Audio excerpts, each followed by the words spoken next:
Hi, this is Anisha this side and welcome back to this channel. आज के इस class में हम ऐसे इंग्लिश के कुछ क्वेश्चंस देखेंगे जिसको बनाया गया है हाउ का यूज़ करके। साथ ही साथ उन क्वेश्चंस के जो जवाब हो सकते हैं वो भी हम देखते चलेंगे। तो चलो शुरू करते हैं आज की क्लास और देखते हैं पहला क्वेश्चन क्या है। अगर मान लीजिए गर्मी के दिन में दोपहर के टाइम में कोई मेहमान हमारे घर में आ जाए तो हम उससे पूछते हैं ना, बाहर कितनी गर्मी है। तो उसी चीज़ को हम इंग्लिश में कैसे क्वेश्चन बना के पूछ सकते हैं हाउ का यूज़ करके। How hot is it outside. How hot is it outside मतलब बाहर कितनी गर्मी है। तो मान लीजिए जो बंदा आया है उसका जवाब ये है कि बहुत गर्मी है। इसकी इंग्लिश क्या हो जाएगी? Quite hot. Quite hot, it's quite hot मतलब बहुत गर्मी है। ठीक है। अगर मान लीजिए जवाब ये है कि झुलसा देने वाली गर्मी है, राइट, तो इस चीज की इंग्लिश क्या हो जाएगी? It's a real Scorchers. It's a real Scorchers. Scorchers मतलब होता है झुलसा देने वाला। अगर जवाब ये है कि हमारे यहाँ लू चल रही है तो उसी चीज को इंग्लिश में कैसे बोलते हैं? हम बोलते हैं we are having a heat wave. We are having a heat wave, बहुत गर्मी है। या अगर मान लीजिए जवाब ये है कि बाहर सब जल रहा है, इसी चीज को इंग्लिश में बोल सकते हैं it's burning outside. Everything is burning outside. ठीक है। नाउ अब देखते हैं अगला क्वेश्चन। जब हमें किसी से पूछना हो कि ऐसे कैसे की इंग्लिश हो जाती है हाउ कम। How come. ठीक है, इसी चीज को अब हम एग्जाम्पल से समझेंगे। अगर मान लीजिए आपका छोटा भाई है और वो आज बाहर खेलने नहीं गया अपने दोस्तों के साथ, तो आप उससे पूछते रहो ऐसे कैसे कि तुम आज बाहर खेलने नहीं गए, ऐसे कैसे, राइट। तो उसी चीज को आप इंग्लिश में पूछ सकते हो how come you did not go outside to play. How come You did not go outside to play।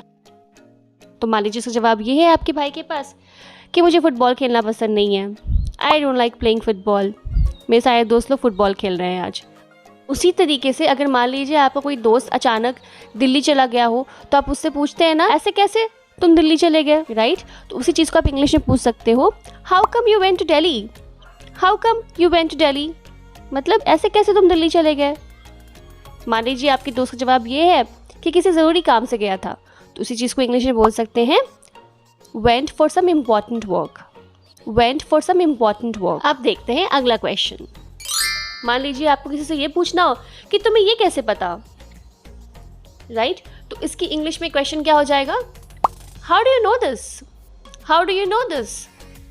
ठीक है। अब देखते हैं इसके जवाब क्या क्या हो सकते हैं। अगर इसका जवाब सिंपली बस ये है कि उसने मुझे बताया, तो अगर मान लीजिए वो लड़की है जिसने बताया तो आप बोल सकते हो she told me. She told me. या अगर ये बोलना हो कि मुझे किसी से पता चला तो इसकी इंग्लिश हो जाएगी I got to know from someone. I got to know from someone. या इसी चीज़ को हम बोल सकते हैं I got to know through someone. I got to know through someone. Alright. अगर ये बोलना हो कि न्यूज़ में देखा तो उसी चीज़ की इंग्लिश हो जाएगी saw in the news। saw in the news मतलब न्यूज़ में देखा। I saw in the news।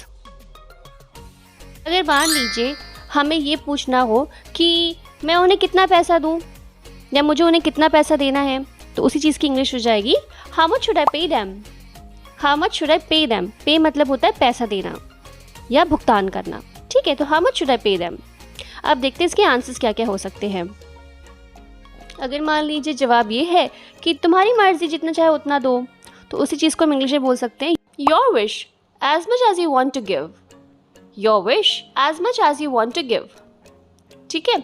ऐसे अगर मान लीजिए जवाब ये है कि बिल 850 रुपये का है, तो उसी चीज़ की इंग्लिश हो सकती है bill says 850 rupees. Bill says 850 rupees. अगर ये बोलना हो कि परेशान मत हो मैं दे दूँगी, राइट, तो उसी चीज़ की इंग्लिश हो जाएगी don't worry it's on me.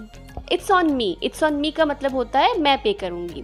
तो अगर हम किसी रेस्टोरेंट में जा रहे हैं और दोस्तों के साथ बैठे खाना खा रहे हैं और आपने प्लान किया, आपने डिसाइड किया कि आप पे करेंगे आज, तो आप बोल सकते हो कि don't worry it's on me, मैं पे करूँगा आज, इट्स ऑन मी।